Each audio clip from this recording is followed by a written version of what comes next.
Good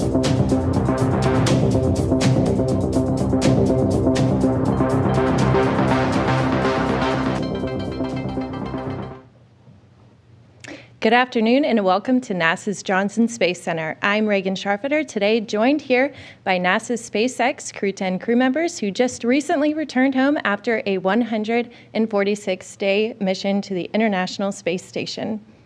To my left, we have Commander Ann McLean, pilot Nicole Ayers, and JAXA astronaut and mission specialist Takuya Onishi. Roscosmos cosmonaut and mission specialist Kirill Peskov will not be joining us here today as he has since returned back home to Russia, but rest assured our other crew members will be able to answer any questions we have here today. I know we're all eager to get started, so before we hop into our Q&A, I'll go ahead and pass it over to our commander for some opening remarks. Hey, good afternoon. On behalf of Crew-10 and by extension Expedition 73 aboard the International Space Station, we appreciate you all being here. We're excited to talk to you and answer some questions. Just to give you a kind of a quick overview of our mission, we launched in mid-March aboard the SpaceX Dragon Endurance to the International Space Station. We had just over 24 hours of what we call phasing. So the trip up in the car was the road trip was about 28 hours. And then we got to the space station where Crew-9 was on board just for a few days after we got there. And then we were, shortly after that, we had a Cygnus cargo departure. We had a Soyuz arrival. We had a Soyuz departure. We had a spacewalk. We had another SpaceX Dragon cargo vehicle. And then this summer, we had a private astronaut mission. Actually, it was just 3 or 4 weeks ago, which is crazy to think about, that it ended. And then we just came back and did the first Pacific Coast landing for a NASA crew. So I know that my crewmates and I are excited to talk to you about any of that. And I want to highlight that I was the commander of Crew-10. Takuya Onishi from JAXA was our commander for the 146 days that we were up on space station, or maybe just under that when he assumed command. So he was the space station commander while we were there. And so I'm sure he'd love to take your questions about that as well. All right, thank you so much. And we'll go ahead and open up the room for questions as well as through our phone bridge and through social media using the hashtag AskNASA. Just a reminder for everyone dialed in on our phone bridge to press *1 to insert yourself into our question queue and *2 to take yourself back out. And with that, we'll go ahead and get started in the room. And we'll start with you. Yeah. Thank you, Mark Carreau with Aviation Week and Space Technology. And my question is for Ann McLean. This was your second trip. I know they haven't been that far apart, but I'm interested in your thoughts about the structural status of the space station and the operation of the many, many systems that are inside of it. Did you feel like it's holding up okay to keep doing all the increasing amount of activity that's being assigned? Yeah, and I appreciate that last part of your question there where you say increased amount of activity. We are hard on space station. We are doing a lot of experiments inside and outside of space station. And as you said, there's a lot of systems on the station, the communications and thermal and power generation. And if you think about, this is the 25th year of space station, which means space station was designed 35 to 40 years ago with that type of technology. And so it is really a living space station. It's constantly being upgraded. And that's why even though you might be thinking, okay, well, space station is due to end, 6-7 years from now. Why are we still doing spacewalks? Why are we still flying new gear up? Why are these cargo vehicles so important? And that's exactly why, is because we have to continually upgrade these systems. I have full confidence in the safety of the space station, both this mission and last mission. It was interesting to me to see some of the different systems and the upgrades that we've done. The rollout solar arrays were just an idea last time I flew, and then getting to go up there and actually see them out there. And it was pretty incredible, actually. But I do think that it's important that we continue to upgrade those systems because they have to work until the very last day of space station. They have to be absolutely safe. And that is definitely a non-zero effort. Okay, next question. We'll go to Gina Sinceri. Gina Sinceri, CBS News. Actually, this is for each of you. The research you did on space station, we're looking at long-term spaceflight, Moon, one day Mars. Tell me about the research that you each were doing that gets NASA to that point. Mm-hmm. Thank you for the question. I think space medicine, any kind of space medicine research we are conducting on board the ISS will help us to get to further destination like the moon or Mars. For example, I participated in a Zero T2 experiment. So T2 is the name of a treadmill we have on board the ISS. So I didn't run for 5 months while I was there at all, and how my body responded to the gravity when I came home. So it's interesting go through some readaptation processes. So I think those data would be super beneficial for future crews. Yeah, I love this question. I love to talk about the science that we get to do up there. And I think that it's important to note that all of the human science is actually volunteer. So TALK volunteered for that study, and we get to volunteer for everything. So we get briefed on the science and what will happen to our bodies and the different types of collections. And so, I volunteered for several different human science experiments that will help inform, how do we predict and how do we prevent bone loss and how do we keep the muscle structure, without the force of gravity.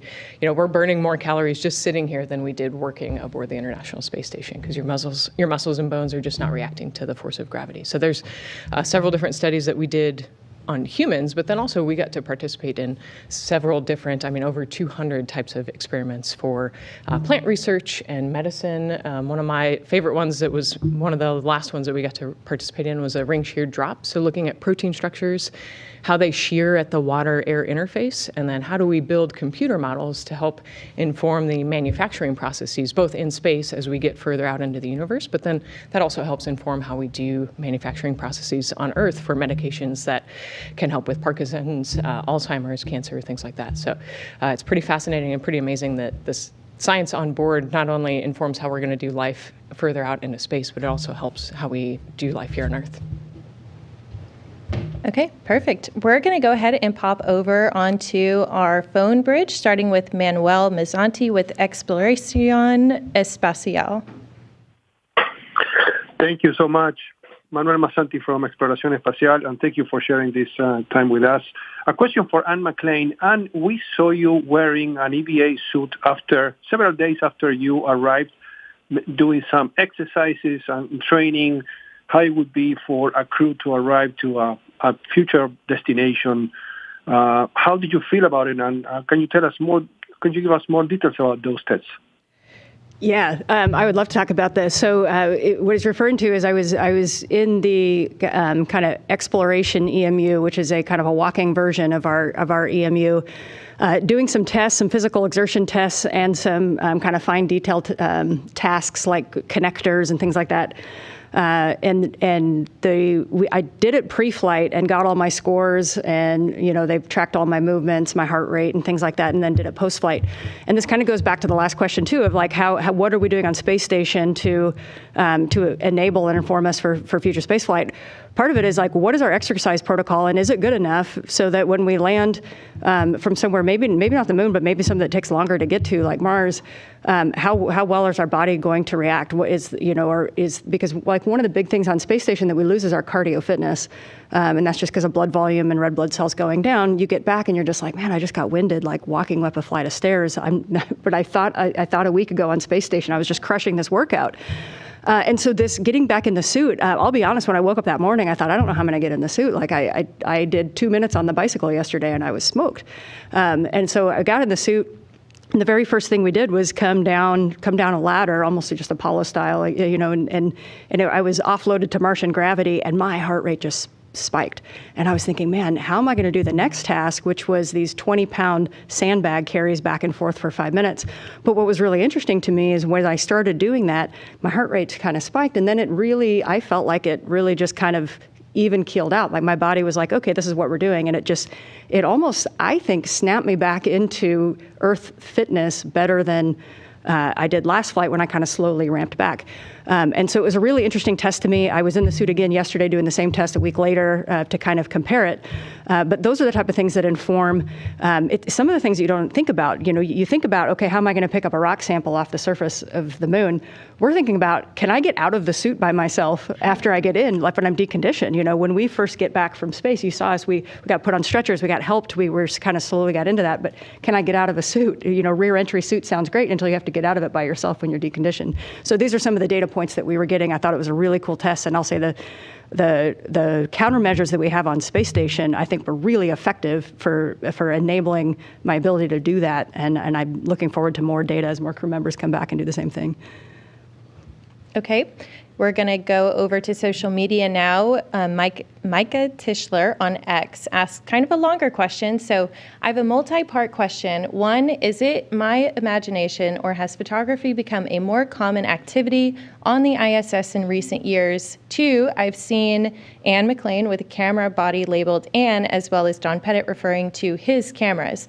So I find myself wondering the following. A, do those on orbit generally have camera bodies that are specific to them? And if so, do these camera bodies go up and down with them, or are there a number on board the station which are reassigned as needed? You're a camera pro. Yeah, I could take that one. I think that especially with social media and technology these days, I definitely think that photography is becoming more well known. Astronauts have been taking photographs for years, for decades. And as the technology increases, we upgrade the cameras as we get on board.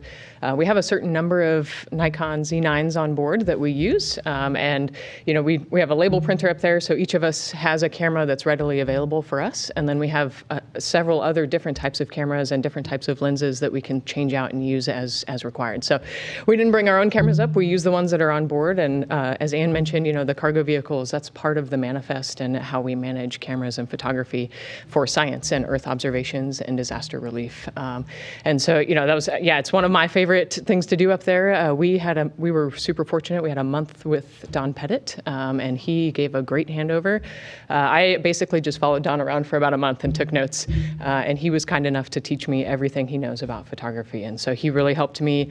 And then as Don left, then the rest of us got really into photography as well. And so I think that just our ability to share all of that photography with the world has gotten better. And so I don't know that we're necessarily taking more pictures, but we're definitely sharing and telling the story of what we can see from the ISS. We have such a unique vantage point looking down on Earth and looking down on weather systems, the aurora, different thunderstorms, different types of natural disasters, landslides, fires, all sorts of things. And we can really help inform how we do disaster relief. We can help inform, how thunderstorms interact with the atmosphere just based on photography. And so, I felt a really deep sense of duty to just share our view with the world while we were up there. And I think that's innate in every single one of us, I think. And so there are plenty of cameras up there, plenty of lenses. Don Pettit did an amazing amount of work to get our photography to where it is, and then to share that knowledge that we can then pass on to future crews as well.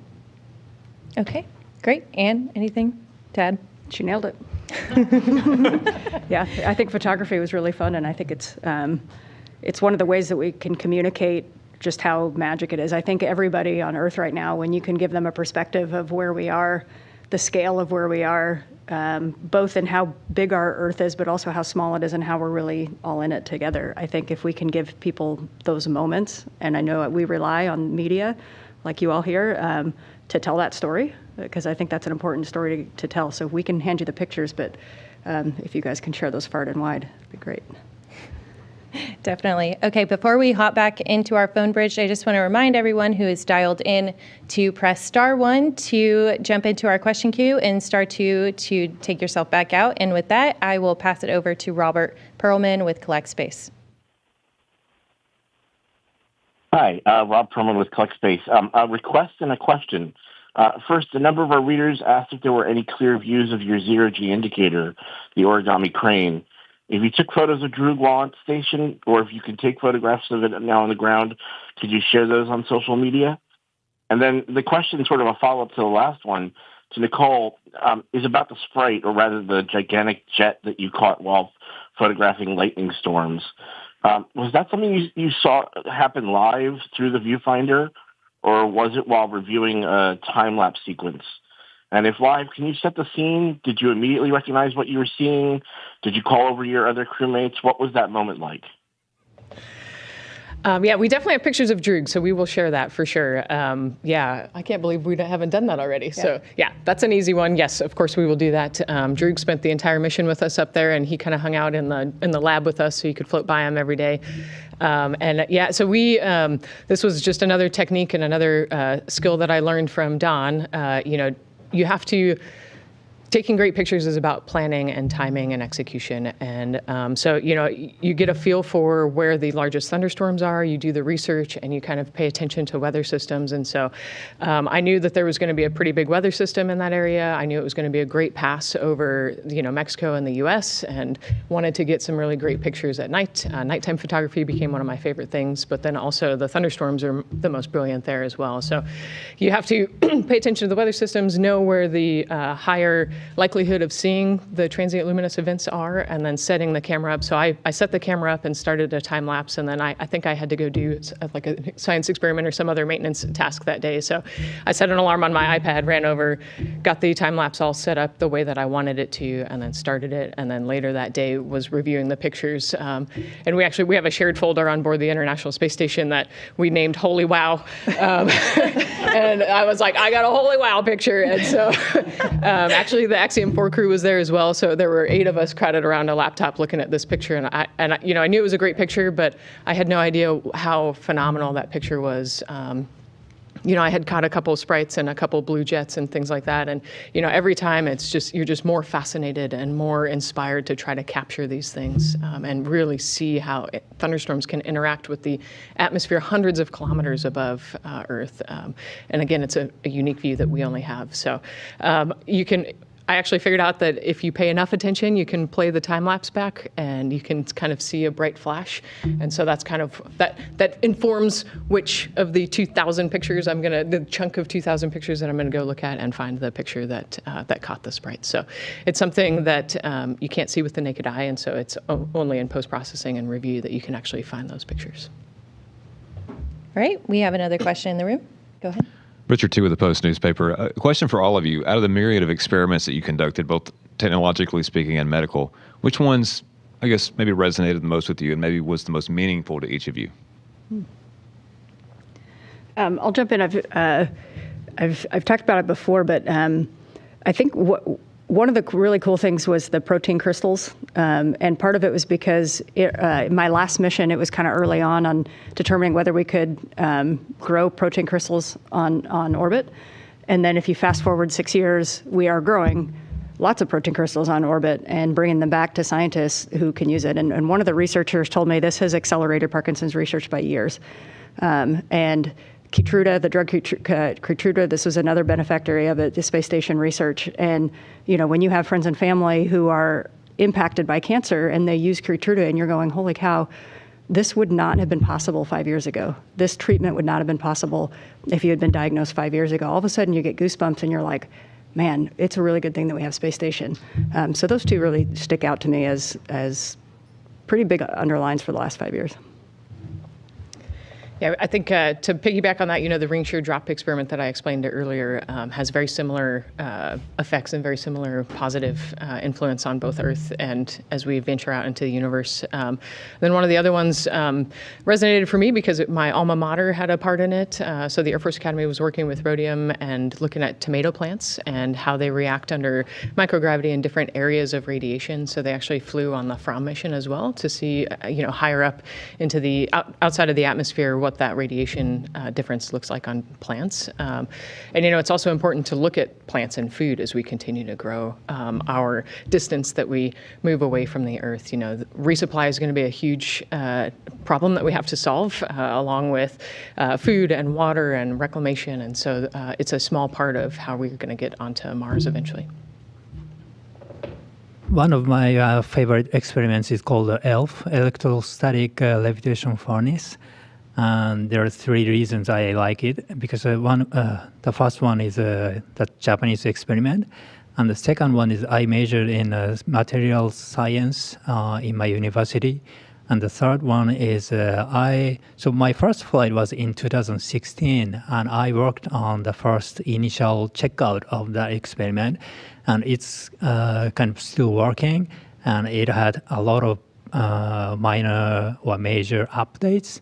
So it's upgraded until now, and so I was really looking forward to working on that experiment again this time. And it was such a cool experiment that we can levitate a sample by using an electrostatic force. So instead of building a furnace with a heavy metal, and we can use a laser to heat it up until like 2,000 or 3,000 degrees Celsius to get a characteristics data at such high temperature. So it was very, very cool experiment that could be super beneficial to produce any kind of new materials on the ground. Okay, we have another question in the room. Hi there. I'm James Dowling Healy, West Hartford Community Interactive. I'm wondering, after your time in space, what pieces of equipment you absolutely think we need on longer duration space flight, X-ray, ultrasound. I know we'd love to have an MRI, but I don't think it's anywhere near small enough. So anything that you think we should bring would be, I'd love to hear your insights on that. My initial feedback is the exercise equipment, and it's a hard one because it takes up a lot of space, you know, and so when you have smaller spacecraft, having large exercise equipment is difficult. But as we go through the last week or week and a half, and I'm getting scans on my bones, and I'm getting scans on my muscle, and I've put on muscle, and I have not lost bones. This was not happening 23 years ago, 24 years ago when we first started flying long duration missions. And, you know, when I got in the suit last week and I didn't collapse into a pile on the ground, I actually picked up moon rocks. Like, we need to pick up moon rocks when we get to the moon. And so I think that the exercise countermeasures are absolutely critical for longer duration. And especially, I think we've really hit having the three that we have, the exercise bike, the treadmill where you can really weight yourself, and then the advanced resistive exercise device, ARED, where you can put more than your body weight onto your bones. That's really what keeps your bones strong. Your bones are only strong as they need to be. And so I think those three are critical. I would say the ability to manufacture. You know, we talked about the lack of cargo vehicles, right? The lack of ability to just resupply. And so I think that, you know, our ability to 3D print tools or to come up with new ideas or create things that we might find that we need when we get further away, I think that's going to be really crucial. Both, you know, we've had a biological 3D printer on board, but then also just metal or other substances as well. I think network connectivity with Earth is very important in terms of psychological support for astronauts. The biggest difference between my two space flights is, I think, connectivity. So this time we have a lot of good connection on a kind of internet. So that made a huge difference on our psychological kind of wellness, and we can connect with our friends, our families all the time very easily. So going to the moon or Mars, it's going to be super challenging because we feel we are away from our home, our families, and that kind of connectivity will make our expedition much easier, I believe. All right, jumping back into social media, Women in the Air on X asks, question for both Anne and Nicole: was your spacewalk the highlight of your mission? And Nicole, how did Anne help you on your first EVA? Oh man, absolutely. You know, people ask me what my favorite day in space was, and I think the spacewalk day was that. It's an amazing show of teamwork and accomplishment. You know, we have an entire ground team that helped us prep. We prepped for over a month on board. Talk and Johnny were our IV crew members, so the ones who stayed inside, but they were the ones who got us suited up and out the door that morning. You know, our morning started at 6 a.m. when Ann and I are on oxygen masks, and Talk and Johnny were up before that, getting everything ready and making sure every single thing was ready to go. And so we went went into that spacewalk completely calm, cool, collected, and trusting that they were going to take care of everything. So we were able to focus once we got into the hatch or into the airlock and close the hatch, at noon that day. And so I think that then during the spacewalk, we had a few changes, and it was a pretty dynamic spacewalk in terms of the game plan and having to change the game plan real time. And it was a true testament to Deanna Trujillo, the flight director, and her team on how they were able to manage those changes, get us safely back inside, and also achieve all of the objectives that day. And then I think my favorite part of that whole day is when the hatch was closed and Talk grabbed me out and started to get me out of the suit, because it's a long day and you're tired and your crewmate's going to take care of you. And so I think, for sure that was the highlight of the mission for me, I think.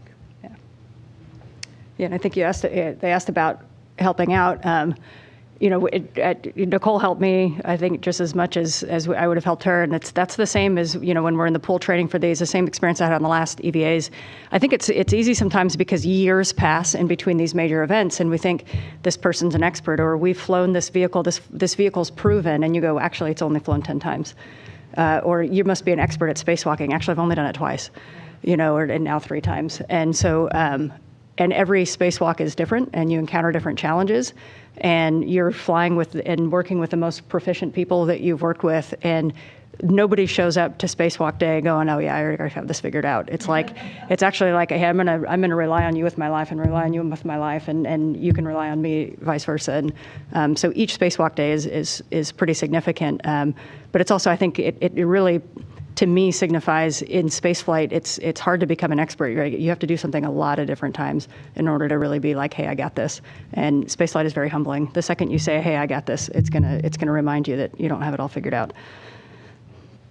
Sorry, I'll just follow up on the second part of that. And is an amazing leader and an amazing human, and she provided a lot of advice ahead of time, but then also like the calm leadership out the door as well was impressive, right? And like I said, it was a pretty dynamic day, and I was never in a spot where I questioned what was going on, because we talked a lot, we prepped a lot together. You get a certain amount of time scheduled for you to prep, and then we prepped outside of that, and every astronaut's going to do that, but I walked into that spacewalk with whole confidence based on Anne's leadership. So, incredible. Thank you both. Sue Moji on X asks if there's anything that y'all learned that you didn't expect to on station. Nicole as a first-time flyer, or for you, Anne and Talk as non-rookies. I can go first. I think that it was fascinating to me to watch how our bodies adapt. And I think that, if we were on board the space station right now, I'd probably flip upside down just to prove the point, right? Because it became totally normal to talk to somebody on a wall, or float through a module and somebody's running on the wall or working out on the wall or upside down, hanging like a bat from the ceiling. And it takes a little while, but your brain starts to figure it out and remap those neural pathways, and everything just becomes normal and nominal. And it's pretty fascinating to watch how quickly the brain adapts to space. And then coming home, the first day trying to remember how to walk, like everything is heavy. And now 10 days later, we're all running, jogging, and mostly have our balance back, right? And it's amazing to watch the brain remember all of that again. And it completely ignored your vestibular system for 5 months, and then 10 days later, it's like, oh yeah, we can do this again. So it's been pretty fascinating to watch the body adapt. So for me, being the commander of the Expedition 73 Part A was something completely new to me. I never had such an experience to command such an international team, so that was a great experience for me. I learned a lot through the experience.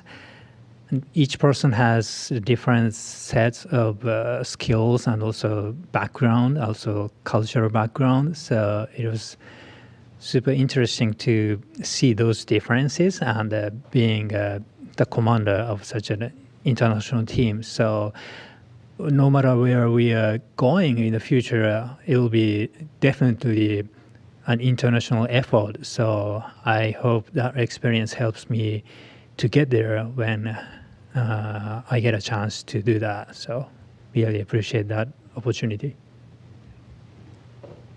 Yeah, and I think we all learned a lot from Talk's leadership style, the calm, confident. He really set the tone up on board, and I know that we're forever going to be thankful for that. One of the fun things that I was kind of reminded of on Space Station, we have a little bit of a culture in the way that we share information. And I always say, like, there's kind of something unique about living in a closed system where information flow it kind of makes me laugh. Somebody will just say, hey, and they'll give you some random piece of information. And in 5 days, that little piece of information, you're like, I need that information right now. And I would equate it to if I was driving into work today and I saw a divot in the road and I just walked over to you and I'm like, hey, there's a divot on the road on NASA Parkway. You'd be like, why are you telling me this? I'm probably not going to run into it. But up on Space Station, because it's a closed system, every little thing that happens to you, it's going to happen to somebody else also. And so you're constantly sharing this information. And I can't describe how cool it is to work with a group of people in an environment where everybody wakes up and trying to make not just themselves successful, but everybody else successful. And so as soon as you run into one of those little pieces of information, you pass it on. We're still talking to the crew on board right now because we're kind of making sure they get the rest of the handover. And I think information flows is pretty neat up there. And, we could do well on Earth to implement more of that, of just like, what do I know and who else needs to know this to make their life a little easier? Okay. Next question is on our phone bridge from Ryan Keton with NASA Spaceflight. Hi, thanks for doing this. Fingers crossed all going well. In 6 months, 4 of your colleagues will be flying around the moon. I'm just wondering, first of all, what is it like to be able to serve with the agency during this kind of pivotal time period in human spaceflight? And was there anything you conducted on your expedition that is, in particular, going to be assisting Artemis II? Thank you. Yeah, for me, working and getting to be part of this mission, be part of the NASA mission right now is absolutely special. And we've talked about it amongst our crew. We've talked about it with the teams. But NASA's mission we've done great things during times of history where the political situation or the world situation may dictate that maybe this isn't the best time to do things. But when you look back at those times, that's what you're proud to tell your grandkids. That's what we're proud of that time. When we think about the 60s, we think about the moon landing. And when you really put yourself in the shoes of somebody living through the 60s, was that the most important and most stressful thing that they woke up feeling every day? It wasn't. There's a lot going on. But our country and our international partners, we can do hard things and we can do multiple things at once. And, waking up and getting to be part of a mission where we believe in humanity. We believe in the goodness of international partnerships. We see people and we say, hey, what can you bring to the mission? And we look out there and we say, what else is out there? Let's go there together. Just that innate human desire to explore and to do something together. That's what we get to be part of. And it's like, this is something that we're going to be able to be proud to tell our grandkids that we were doing in 2025. And so I think it's a great time to be working with this agency. Okay, jumping back into our social media questions, and then I also have one myself. John Wolf on Instagram asked, how do you feel to get back home? And out of my own curiosity, how did it feel to splash down in the Pacific Ocean rather than the Gulf? So I think I don't think any of us have actually landed in the Atlantic or the Gulf, but Pacific Ocean, the landing felt okay, and then the waves felt much larger than they actually were. I think, at one point, I think it might have been Talk asked, like, are we in a tsunami right now? And I think all of us were like, yes, we are. It was a 3-foot wave, I think, is what we landed in. But it felt like, if you had asked me, I would have said 7. So, I think that, again, just adapting back to gravity, the entire way back through the atmosphere, we could feel the acceleration at 0.01 Gs. Every single one of us could start to feel the acceleration. And, at 0.2 Gs, I could start to feel my cheeks moving backwards, right? And so it's pretty, again, just fascinating that how well we adapt. And then at 1 G going up to 4.4 Gs felt like a lot. And so, we lived, for some of us, 30 to 40, 50 years on Earth at 1 G, and coming back, it's pretty heavy. So I think that the waves just added a little bit to that. And then getting onto the ship, we're, like Ann said, we're decommissioned and just trying to move slowly through that and very quickly readapting back to life on Earth. Yeah, I was really afraid of waves after splashdown, but it wasn't too bad. I was ready to grab my bags if needed, but luckily I didn't use it. So the splashdown is completely unique from my previous experience in Soyuz, but I enjoyed all single aspect of SpaceX Crew-10 return. It's more kind of everything happens more quickly and faster in a faster pace, but all system worked as planned. So I thought all systems were super kind of reliable, and splashdown is as hard as the landing in the Soyuz, but it was also a fun experience. And each single event, like a parachute opening, splashdown, we are excited and we talked a lot in that capsule. Yeah, so we enjoyed it. Yeah, we have 4 pilots that enjoy that kind of thing. The only thing I have to add is spot on for both of them. The only thing I'll add is one of the things that spaceflight does is that you really start to rely on your visual system for balance and orientation more than your vestibular system. In fact, your body kind of starts ignoring your vestibular cues to the point where when we get back, if we stand on one foot, tends to not be super challenging if your eyes are open. The minute you close your eyes, you're over on the side. And so when we land, the windows are charred, and I hadn't really thought about that. But when I was thinking about landing in the waves, and everything, we're all strapped down, so there's nothing there's nothing staying on the horizon that we can see, and so we're completely relying on the vestibular system to kind of sense where we are at that point. And it was a little bit more. It was a little more unsure of our exact orientation than I thought I might be at that point, but it was still fun. Okay, Morgan on Instagram asks, what advice would you give to our younger generations who have dreams to go to space? I got it. I'll do it. Man, I love to say, as long as you're willing to work hard and be a good team player, you can get anywhere in life. And so, find the things that fascinate you, find the things that you enjoy. I loved math growing up. And, as you heard, we've got scientists and engineers and doctors. And so find whatever you like to do and go get really good at it. Be willing to work really hard and be a good team player. Find a bunch of people that you love, take care of them, and you can really get anywhere you want in life. Okay, I believe we have one final question here in the room with Mark. You go ahead. Oh, thank you, Mark Carreau with Aviation Week and Space Technology. I believe some of the research that you were conducting was focused on cell generation, but also manufacturing tissues, human potentially. And I just wonder if any of you have any thoughts looking to the future, whether there could be a capability to custom make organs for transplant using space labs.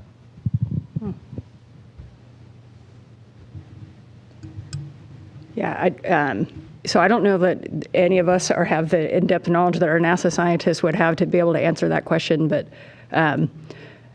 I think even in just seeing the technology gains in the 5 years between my first and second flights has really opened my eyes to when we can get commercial companies involved in low Earth orbit.